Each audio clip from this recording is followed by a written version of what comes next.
Welcome, everybody, to another session of wisdom talks and meditation. And I am with my sister here today, Acyuta Gopi. We're going to be talking about power of prayer, but something that's happening phenomenally right now. It's been festivals. Everybody's been festival out in a way, if you think about it. So, what I want to do is I want to start to let's dissect it and then understand the essence and also what we've got coming up. And she's connecting with me right now on Instagram. If you haven't followed on Instagram, do follow us. It's Jagannatha_Dasa. And also Acyuta Gopi is Govinda's girl _lowercase Gopi. I'll try and make sure I get it right. I will get it right. I promise. You got it right. So, hey, thank you, Govinda Hari, always joining us. Really appreciate your support. Krishna Leela 2.0, thank you as well. So nice you're here. Vimal, Ramonio, Ishani Devi as well. Manjari for life. Akshay, Meera, Sai. Excellent. And of course, Govinda girl. And the first person I have to say, thank you, Manjari for life, and Shakil. You guys, it's Shaki. You both were first on. So well done. Well done. Nectar seekers. I can see it right now. So first of all, everybody knows we just had an amazing month. Let's do a quick fire before we start. I want to see the answers coming in. Come on, Facebook, Insta. Let's see who's competing. Let me see who comes first. So what was the festival, the month-long festival that finished not long ago? Tell me now. Come on, let's see this. I'm looking here. Here we go. We got Hari Bol. No, it's not Hari Bol. It's not. No, it's not Hari Krishna Prabhu. It's not that either. So let's see. Push. Hey. Okay. We got Purusham. Close. Manjari for life. Maybe it's a spelling mistake. And I'm looking down here. Swaram Krishna Brahma 2. No, that's not it. Pushatamas. There we go. Gayatri got there. And also Govinda Hari is there as well. Sai, you got it. Okay. Now, what festival's going on right now? Let's see if anybody knows. We're talking about these Vedic festivals that happen. What's happened? Pushottam's finished. What's happening now? Let's see. I should have some music going. I know, right? We need a drum roll. We let Madanga. Where's our Madanga? Get this out. Do a kirtan interlude. Well, oh, Govinda Hari's on it. She's definitely on a Hari. Navratri. So there's Navratri. And before we're going to go on to talking about the next festival, because and Chaturmas, thank you for being so on it. Sharma Soman HK1.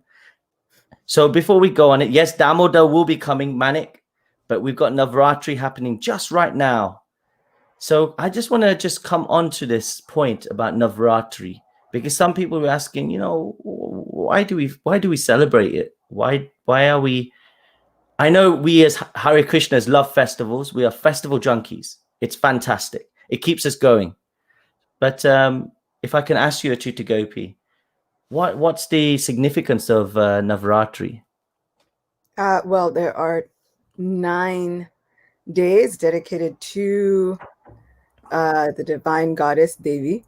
And, some people think, like as Hare Krishnas do, like, what's the big deal? Is it really even a thing? And yeah, we can kind of wonder that. And then when we see Rath Yatra going on, we celebrate Janmashtami, we celebrate Balaram Purnima, we have 5 days of Julan Yatra and Balaram pastimes and Vrindavan pastimes. And then in the middle of these two brothers is this gorgeous, adorable little sister. And we don't talk about her. We don't, do we? The little one always gets left out. Why is that, But now we have the opportunity to devote that time to getting to know so many different forms, getting to know how she can be the internal and external energy of her supreme older brother. how she comes to be, how she comes to assist him in so many of his pastimes, whether it is as Yogamaya, whether it is as even Mahamaya, whether it is as the director of so many pastimes, whether it is as the director of this material creation. And so we get the shelter and the guidance and the protection of the most beautiful little goddess that sits in between her brothers that we wind up worshiping, but sometimes we kind of overlook and we miss her. So now we can gain her assistance on the path of bhakti yoga. So can I break it down? Because for me, of course, Navratri, being a Guju, yes, GUJJU, you know, the one thing that we've been celebrating Navratri, the 9 days, and we represent it with the mother of this, you know, Durga Dham, you know, so Durga Ma. So what is the connection between Subhadra and Durga Devi? Is there a connection there, or is it different representations that we? So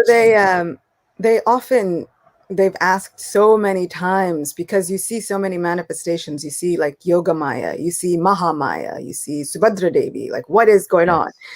And they asked Guru Govinda Maharaj, and he gave such a simple, sweet answer. He said, she is whatever Krishna wants, whenever Krishna wants her to be it, wherever Krishna needs her to be, there she is, and she takes that manifestation. So in one sense, it is the same Devi. And in another sense, she is manifesting different aspects of herself, just the same way that Sri Krishna is most complete. And then sometimes he expands and manifests different aspects of himself. And then we have Lord Nrsimha. Then we have Matsya, Kurma, Varaha. Then we have so many different aspects of the Supreme Lord.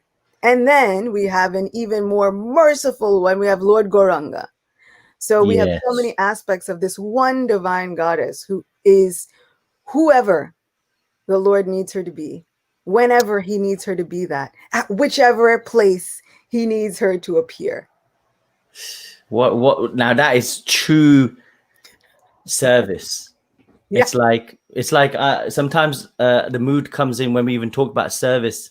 We think, I'm happy to do this service, but could I do it like this? Can I do it like that? Here, she's like a person who is like, whatever you want, however you want it, I am your servant.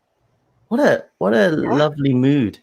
And I was just reading today in Srimad Bhagavatam, just in the first canto, Srila Prabhupada was saying that as the jivas, these living entities, they desire to have some fame, wealth, worship. What happens is Krishna is the only one, of course, who can be worshipped in the spiritual abode. So they need a place where the living entities can feel like they are worshipped. And so this material creation gets manifest by none other than Sri Krishna's external energy, who is Mahamaya. So then she not only creates this manifestation, but then she takes up a thankless task. Because then these conditioned souls need a reformation process. We need a reclaiming of our true constitutional position, which is of being loving servants, which means that this place is not going to be fun. As a reforming tactic, sometimes there needs to be some disciplinary measure. And so Srila Prabhupada puts it in the context of mother and father. So he says the father sometimes does not like to discipline the child, so he puts it under the care of the mother. And then the mother goes and disciplines the child. And so Maya Devi takes on this thankless task. Now she gets the blame. She gets all of the upset. She gets the heartache. She gets the she gets the feelings of heartache from these conditioned souls. But she does it on behalf of her eternal master, saying, okay, whatever you want, if that's how you want me to serve, okay. Which is just such a mood of surrender. knowing that for countless ages, people will look at her a certain way. Oh, this person has kept me away from my Krishna consciousness. Just think how many times we use, oh, Maya is keeping me from my devotional service. And she's willingly taking on this role as a disciplinarian, as someone who ultimately, for the greater good of the living entities, which will ultimately lead them back to Krishna, then says, okay, I'll make a place. I'll make an insurmountable place where the living entities then must crawl their way back to Govinda. That's just, it's just so beautiful at the love, the mercy of the divine, bringing all these different ways that we can connect, dependent on our mood, depending on, it's like there's not like the on-off switch. It's not like we say digital, you're this or that. It's like this analog aspect where we have different ways and different levels. And that's what I love about Sanatan Dharma, is that it has this, dependent on your time, place, and circumstance, depending on your level of understanding, you do to the best of your ability. And whatever that is, you will make progress. Long as you follow with as much dedication and love and sincerity, we will make some progress to take us. So like this Navratri season, because it comes once a year, I've always personally, I remember, like I said, part of the Guju community, everyone's dressing up, they go around Durga, of course, the 9 aspects of Durga Ma, like we just talked about Durga Devi, then Maya, and then it's like, there was always this thing in my mind, if you think about it, timely wise, okay, the wedding season's just finished. Now we've got the 9 days where everybody dresses up really nice. And then suddenly all the marriage proposals start coming in after this time, ready for the next year. It was just something that I was thinking, maybe culturally this has been instilled because of the time it comes. But at the same time, the spiritual aspect sometimes gets forgotten because of these other things. And I think that's why I wanted to bring that up as well, that it's so important that we do that. Yes, Nidhi, we do have it twice a year. Navratri comes twice a year, once in the fall and once in the spring, which I think it's so interesting that it comes during times of transformation. It's seasonal change. You've got all this transformation going on. Either life is kind of winding down into this hibernation type period, or it's winding up into a spring period. Things are blooming again. And the goddess is very much about transformation. And transformation can be really scary. And it's no surprise that, marriages come during times of transformation.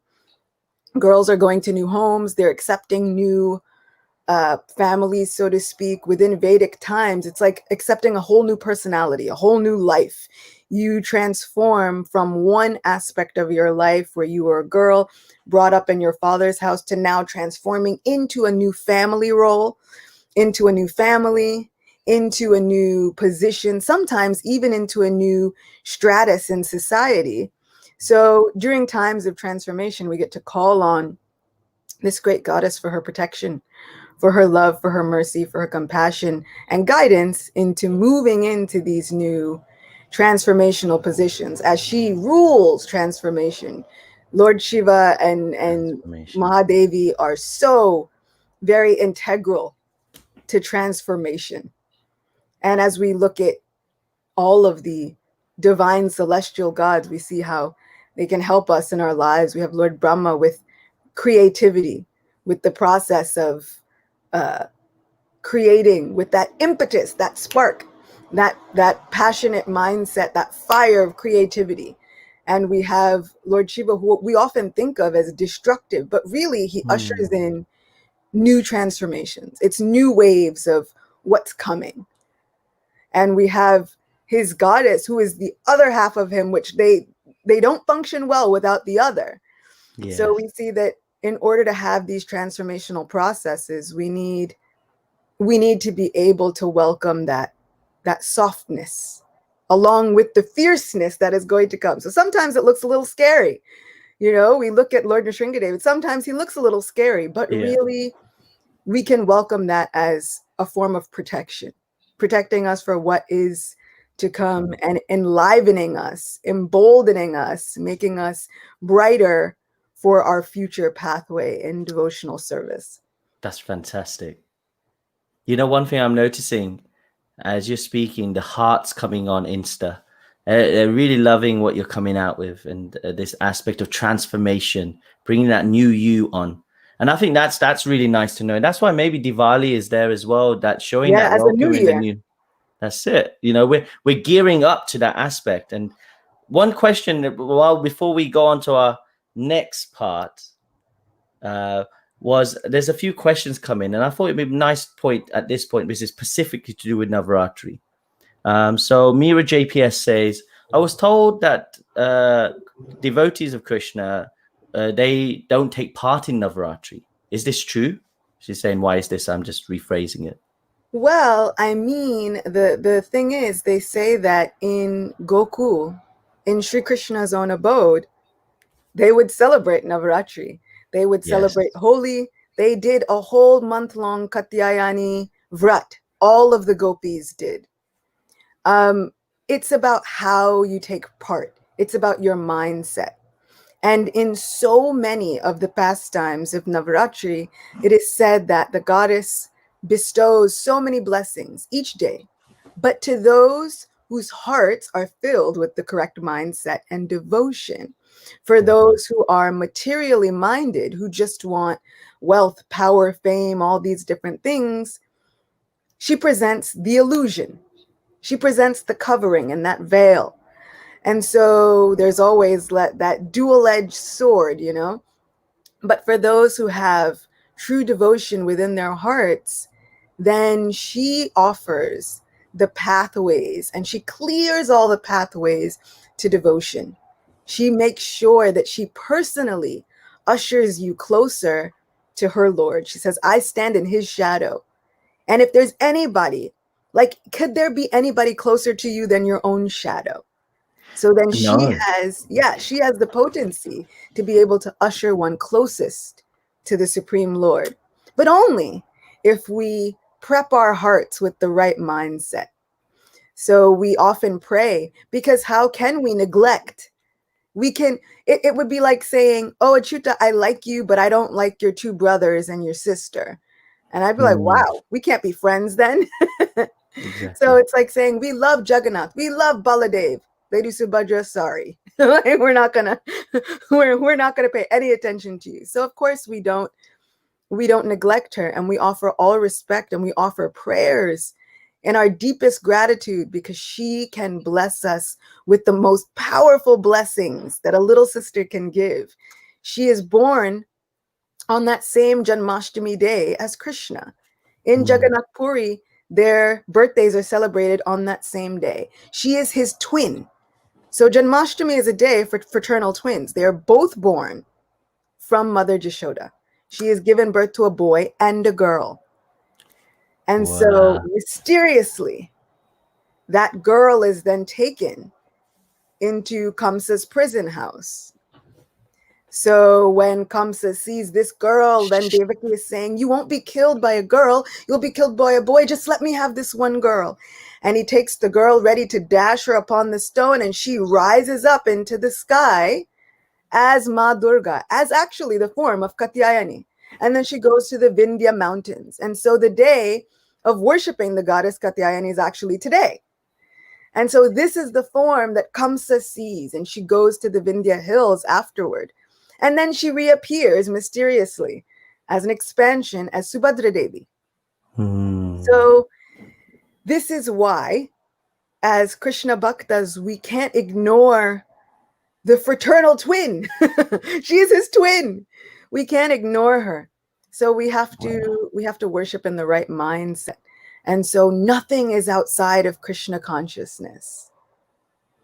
Wow, perfect. See, look at that. Now everybody do your Navratri. You know, aspect of, you know, Subhadra Devi is also aspect of, you know, with the sister of Krishna. So we should always try to respect. It's like giving respect to Krishna, but we're not giving respect to his siblings. How would you feel? So similarly, we need to do that, because remember, we're a loving philosophy. It's all about love. It's not fear, it's love. And so on that aspect, we must show love to all those aspects, the different people in Krishna's life. So thank you so much for bringing that. And another one I've just had is B. Tushar asks, how do you compare Durga Devi and Maya? Are they equal? I think he just wants clarification. So I thought it'd be nice in case anybody else. Durga means like invincible. And she is in possession of a Durg, which is a fortress, a prison. That fortress and that prison is this material creation where we are all situated. And it says in Brahma Samhita that this very Durga is that Maya potency. She is the same. And so she takes that, like I said, that thankless task of reforming the living entities. Because ultimately, we are not controllers.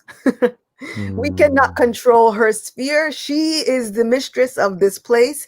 Even Lord Brahma himself says, I make my residence here within her realm. He himself acknowledges her supremacy over this area. And so when we start thinking of ourselves as controllers and masters and to be worshipped and to gain and accumulate all of these things, that is the thinking that needs the reforming. And so this place is compared to a prison house, a fortress, which is insurmountable unless we take shelter of Sri Krishna, who she says she takes shelter of herself. And so Sri Krishna says in Bhagavad Gita, this place is impossible. Maya Devi's illusion is impossible to overcome. No one can get out of the web that she can weave until they take shelter of Krishna. And then he says, I do the rest. After we take shelter, then she herself willingly pulls back the veil of that illusory potency for which she is known. She's known as Maya, one who is illusion, but she knows that once we take shelter, then that's what she wants. That's ultimately her whole purpose. She just wants the living entities to remember who they really are as servants, and our true purpose as using our lives in service for the divine. Once we remember that, she says, that's what I was waiting for. Then she pulls back that veil, and all of the mysteries of the universe and all of the mysteries of spiritual revelation are revealed. Wow. There we go in a nutshell. I hope that helped. And actually, Chaitanya Pandit, who also joins, thank you, Chaitanya, for always coming on. He's saying on our Insta channel, there's actually 1 or 2 more Navratris, but they are known as Gupt Navratri. So it's a secret kept by devotees of Ma Durga. So, so we're doing the 2 we said, but there's some secret ones as well. So thank you so much for sharing. So I'm seeing loads of questions coming, and I will try to get to some others as well. But of course, Navratri is going to happen. And then is it towards the end? Right after it. right after. Okay. Navratri, 9 days finishes. This will probably give it away. What do you think comes after? Guys, this is going to happen.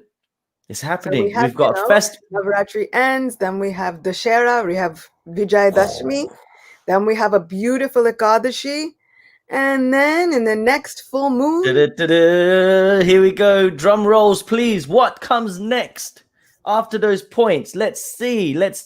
Again, come on, Insta family. Come on, Facebook. Let's see. I'm looking. I'm checking you, but Instagram is faster than Facebook. Hema, Hemavati Radhika Devi Dasi, thank you. You're the first on Facebook. So I'll give you that. But we have to give it to, I'm just looking back right now. Who was that first one? I'm going to give it to Gayatri Kumari, Damodar Leela. You're close. Yeah, because it's the month of Damodar, you know. So Gayatri, well done. Govinda Hari, Sonam, nice to see you again. You know, it's so nice to have such such nice association sangha with such amazing people at Acyuta Gopi. Like they're all, it feels like it's a family. We're all It talking, is. and I was just isn't gonna it? say it's family. So thank you, family, all of you guys. You know, I think we've got 250 odd something, keeps going up and down, of you guys on the different channels. Really appreciate that. So we've just said it. It comes to Kartik. You know, sometimes it can feel that people can get lost when understanding there's so many, so because they're so significant. Each festival is significant, but sometimes it can feel like, okay, well, we have a significant festival, then we have another significant festival, then we have another significant festival. Maybe it's just a way of just keeping us always thinking of Krishna, which is great, but it's like, you know, that type of hype is put on. So can we just break down the aspect of Kartik now, and just go through some facts of why Kartik is so significant, actually more significant than quite a lot of the other festivals. Yeah. So Kartik is, it's like world renowned. It's across the whole subcontinent. North India, South India, all of them together. You know, it seems like wherever you go, everybody acknowledges that Kartik is important. Even in, you know, parts of India that don't even usually sync up or get along, they can all agree that Kartik is important. And for us Vaishnavas, this Kartik month is so important because it talks about Krishna coming under the control, fully, completely subservient to those who love him the most. During this month, which is his own favorite month, which is Srimati Radharani's own favorite month, it is her personal month. It is a time when Krishna is ready to give blessings upon blessings upon blessings upon blessings. So we had this Purushottam month. We see that Krishna was ready to give blessings on behalf of others. Oh, no problem. They came to him with a problem. No problem. I'll give you blessings. I'll make you just the same as myself. But this Damodar month, that's like his favorite, his own personal, his, like if you were to think, okay, Govinda's blessed so many people and he does it and he gives it out of the kindness of his heart. But what's really, like, what's Govinda's favorite? This Kartik is his own personal favorite. And There we go. whereas Purushottam month comes every 2.5, 3 years, Kartik comes every year. And it is a time when he is able to relish glorious pastimes, not just with his parents, not just with the cows of Vrindavan, not just with the forest animals of Vrindavan, but also with the gopis.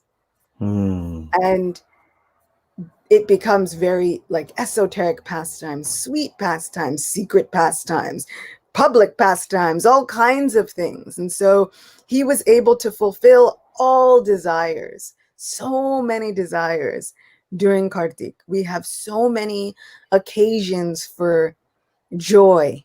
Just like Purushottam month, every day is like a festival during Kartik. No, so It's that's like the a wholesale of wholesales. also. So actually, the question came on this: which month has more significance? Is it Purushottam month, or is it Kartik month? And you're just saying that actually Kartik comes; it's Krishna's favorite month. So I think that gives it away in a way. So, but yeah, I mean, benefit wise, if we think to ourselves, you know, the significance of the month is dependent upon which gives me more benefit, then that's a little bit selfish. Yes, very I don't true. know why. It doesn't ever have to be a competition. The one thing that is amazing about bhakti and about Sanatan Dharma is that the meaning of the word best comes up so many times. Oh, Lord Vishnu is so complete. Oh, Ram is so complete. Oh, Krishna is most complete. Well, what does complete mean? Because we just used it so many times. Who's most complete? Oh, but Krishna is most sweet and most complete. But Krishna as Krishna as Dwarkadish is very complete. Krishna as Vasudev is super complete. Krishna as Govinda and Vrindavan is most complete. And so then we have so many meanings of the word complete. And it gets cooked down. It's cooked down. Like, it depends on how you like your kheer. If you like it a little bit cooked down. If you like it a little bit more cooked down. If you like it cooked down till it's rubbery. If you like it cooked down until like almost like burfi, you know, it's like depending upon how you like your milk sweets. So it depends on how complete you want to get into the different aspects of the divine. But there is no competition in that regard, unless we are thinking which gives me more benefit. That's totally selfish. We have to be thinking, you know, well, with each month, how can I please Krishna more? Whether it's Purushottam month, whether it's Kartik, whether it's Navratri, I want to please Krishna, because all of these months have to do with cooperation. Cooperation, Vaishnav Sangha, and that attitude of humility and gratitude, fostering that within our hearts, building up more humility, building up more gratitude, because those are the things that draw Krishna in closer and closer. So this is our opportunity, everybody. See, we had Purushottam month. Then, like we're saying, we got Navratri happening. Then there'll be the festival of Dashera. And then we are going to hit into Kartik. So this is actually helping us build our spiritual momentum of how to really elevate our consciousness. And I love the science behind it. You know, by the way, spiritual momentum, check out that soon. It's something going to be coming. So just put that tag in there now. But on this aspect, I think this is such a nice meditative mood you just mentioned. Sometimes as you know, humans, we have that tendency, what's in it for me? And because of that, we then will go, okay, well, I'm going to do this one because this has the most benefit. But this is the thing you all have to remember. When we do something for ourselves, especially spiritually, it has the adverse effect. So when we do it for others, it will have the positive effect. This is really important to remember. It's like, for example, I had some lovely god brothers. My spiritual master, he was not well at all. He was having organ transplants, and he's you know, thanks to Krishna, he's okay at the moment. But I remember when there was Ekadashis happening or any type of proper things, the benefits they would get, what they would say is, no, I don't want those benefits. I've dedicated all of the benefits I get, any pious credits I get for this, I'm giving it to him. And that mood they did. And later, one very senior devotee said, this is the mood. Actually, did you know? Because you've done that, you're also going to get the benefit. They're like, wow, but they did it not knowing that. So when we do it with that type of mood of doing it selflessly, actually it increases our benefit, because Krishna wants to see us, how we love his devotees and how we care for his devotees even more than we care for ourselves. And I think these festivals, they do show us that way of how we can try and do that. So thank you so much, Acyuta Gopi, for that. I think I'm feeling super excited about Navratri as well. We're doing virtual Navratri. I don't know about any of you guys that have been doing Navratri. We had a kids Navratri here in the UK, a lovely society called the Luana Society. We had about 600 children on Zoom, and my child included, and they were doing Navratri, and they did a really nice thing. My friends Akhil, Rai Tata, and they did it. My sister, they both did it. They were singing and everybody was dancing. It was just fantastic. So I really felt this mood of Navratri more this year than when we feel it when we're all together in person, because we start to appreciate those little things even more, and why we're doing it. So and now it's just been fantastic. Okay, maybe I just don't like traveling too much. You know, it's nice that everything comes I was wondering that. I was like, I think I've been getting used to this. This is great. Yeah. You know, I don't know about any of you guys. I know some people say zoomed out, but I tell you, it's been fantastic. Yeah, and last week we were talking about how to keep up that spiritual momentum. You know, you were making the point, you know, that now that Purushottam Mass is ending, it was winding down. How are we supposed to continue to dedicate that much time to our spiritual practice? But this is how they trick you in spiritual life. They give you sale after sale after sale. So then one sale is finished, another sale starts again. And this is exactly how they trick you. And then the more that you concentrate on Krishna, the more that you devote that every day to now pleasing Krishna, because there are unlimited ways, unlimited pastimes, unlimited forms. The more that we devote ourselves to pleasing him in each of those forms, the closer he pulls us. Okay, now you get it. Now you're getting it. Now you're getting it. And then it just becomes a way of life. Perfect. That's the mindset that we need to have. And sometimes for us, it incorporates into our sadhana, into our spiritual practice. It's like how nicely, practically we are getting these festivals come as they do in the time they come.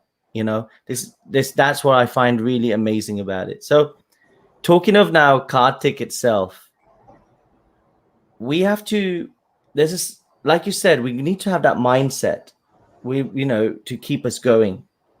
And it's going to start on, but depending where you are in the world, it's going to start on the 30th or the 31st of October, if I'm correct. Right?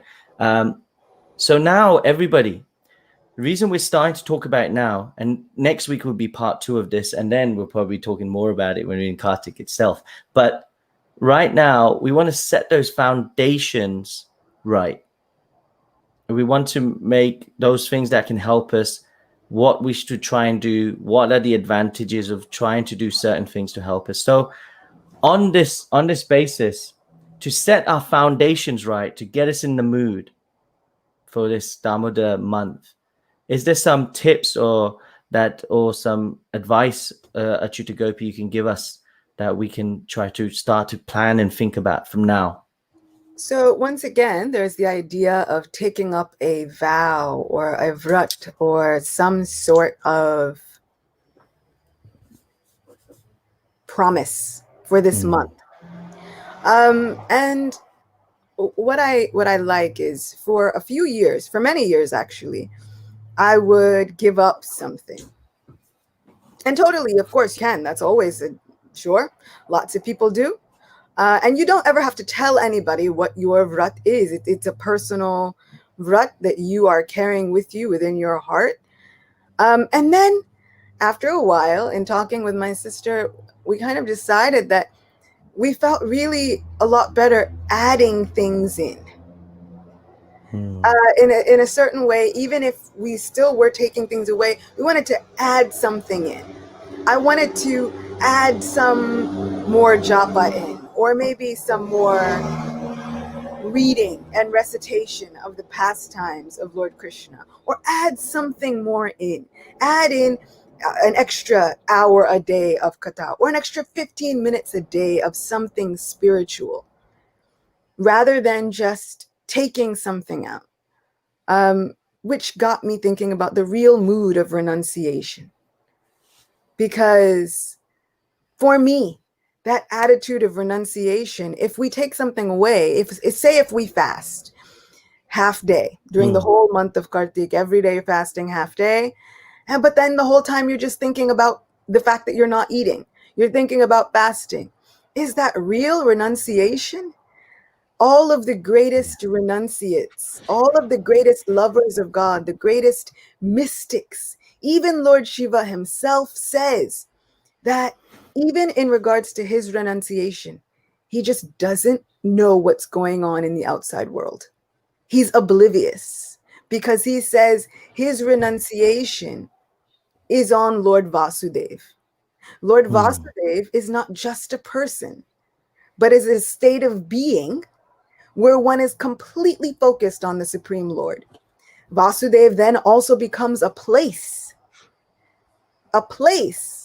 where that continuous service is performed. So he says when he is in meditation, he goes to that place of Vasudeva, where he's completely focused on Lord Vasudeva.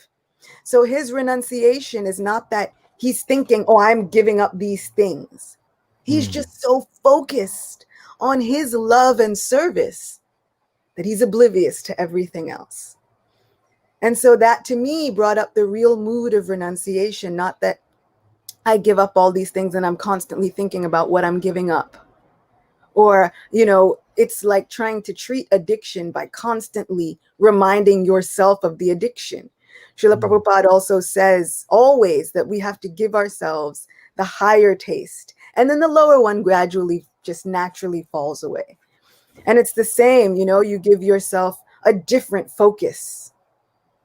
You try to give yourself a different focus, and then you find it easier to deal with that pull of addiction because we have now focused the mind differently.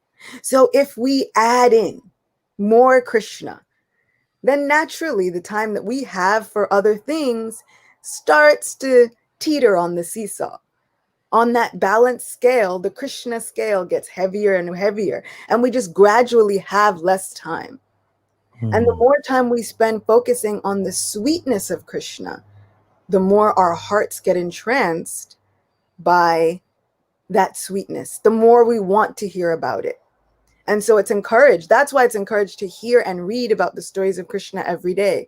And that's why those benedictions are given at the end of pastimes within Srimad Bhagavatam and in Krishna book. It's a trick, really.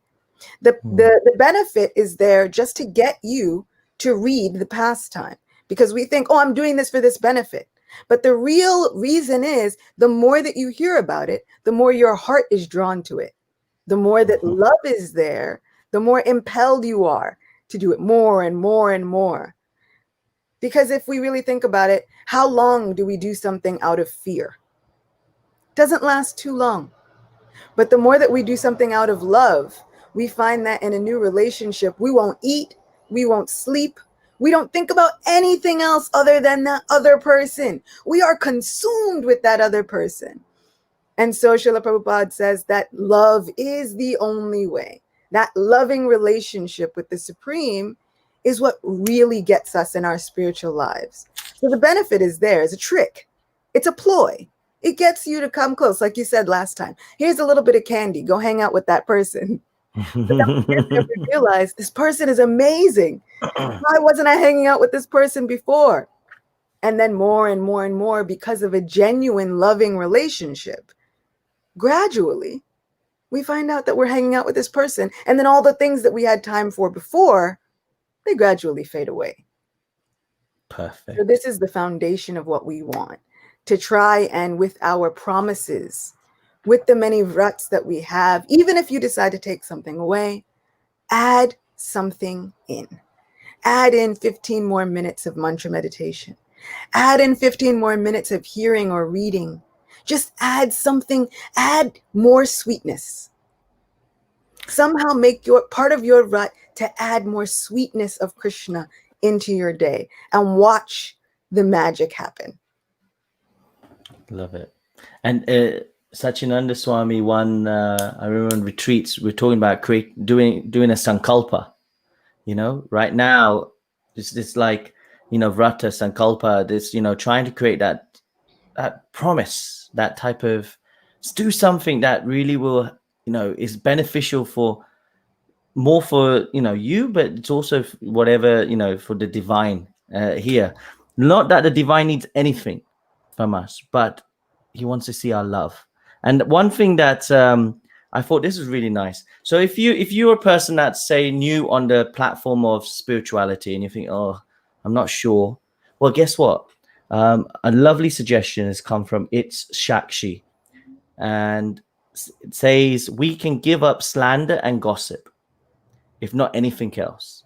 So at least start with that aspect. In this month, think to yourself, you know what, I'm not going to listen to no gossip, not listen to Donald Trump. Only joking. You can listen if you like. But you are thinking of, that's it.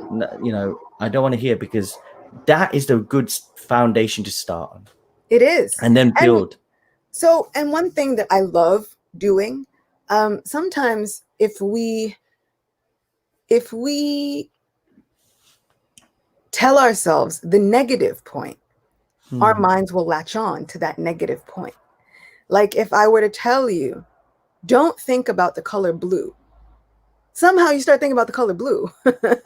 And then you start finding it like impossible not to think about the color blue, because I'm like, don't think about the color blue. Don't think about the color blue. And you're like, but I'm thinking about it because you keep talking about it, you know? So it's like if I tell myself, so one person is saying, I want to quit coffee and tea. Or if you think, I want to not listen to gossip and slander. So now here's something you can do, right? And I was saying, add something more in, right? So if you think, I want to not listen to gossip and slander, instead of saying that, what you can do is, as a reminder, tie a string around your wrist. So you see, so many times during fire yajnas, we have blessed we put turmeric and kumkum, haldi, all those things, right? So even get one of those, do a little arti, simple, in front of your deities, and then tie that string around your wrist at the beginning of the month. Then instead of saying, I don't want to listen to gossip and slander, say, every time I hear gossip, I want to speak a pastime of Krishna. And then automatically you're adding something in. And so now when you're in the company of other people and they start saying, oh, you know that auntie over there? You want to know what I heard? And if you were to say, oh, you know what happened to Krishna? And then you told a quick pastime, it would change the entire environment. It would change your life. It changes their life. And you get so many billion times more benefit from reciting and hearing the pastimes of Krishna. So you've kept your vow and you've added in sweetness. So someone is saying, I want to quit coffee and tea. Instead of saying, I want to quit coffee and tea, tie that string around your wrist and then say, every time I think about getting a drink of coffee or tea, I'm going to drink water, because Krishna is the taste of water. And then I'm going to experience tasting the sweetness of Krishna's mercy. So then every time you think of it, now you're associating that pathway with something different. So you are keeping your vrat, but you're also adding in sweetness. So add that Krishna magic in your life. And if every time you thought about it, instead you would think, oh, Krishna's the taste of water, and then you go take that sip, Krishna does the rest. He acts on your heart. Oh, amazing. Look at this practical spiritual life hack of how we can work. See, this talks that we're doing, I hope it's having some practical impact on how we can evolve our consciousness. I love that. Thank you so much. You just hit the nail on the head of how we can try to put a practical idea and do it. And so please, everybody, think of something you want to do. Tie that string around, and imagine it's some sacred string. It can be whatever, string. And then have that you're making this promise that when I think of this is what I'm going to do instead. And a lot of people are loving what you just said there. So thank you so much. There's one before, because we need to have a kirtan from you, of course. But I just want to go back to, because I saw a question come from Lucy Bhavani.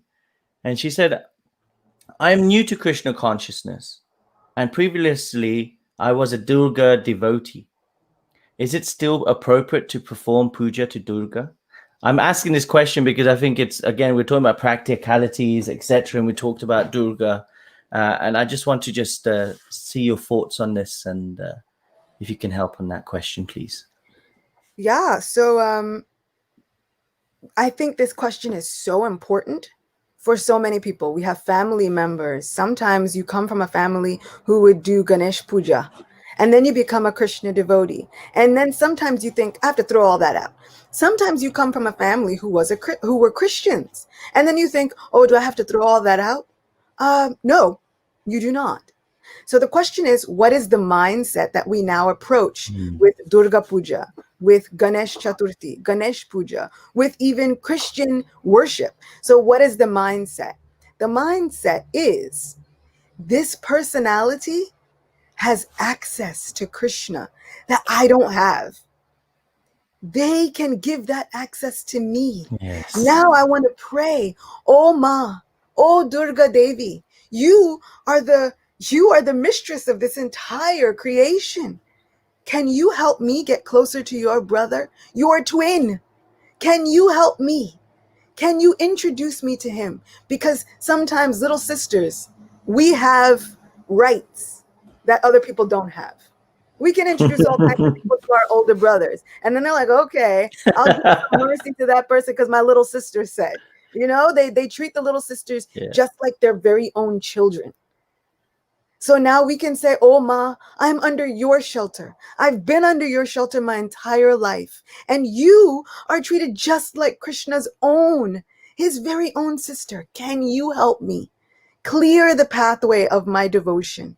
Clear my heart of all those unwanted things. Help me transform my life. You are the goddess of transformation. Transform me so that my mind, my thoughts, my words, and actions can be used in the service of devotional service. And then she's so happy to do that work for you. There we go. So there we go, Lucy. And I think that goes for any, I can see Sai, Amrita on, thank you for joining. And we got, people from different walks of faith, backgrounds that are joining, utilize this point here.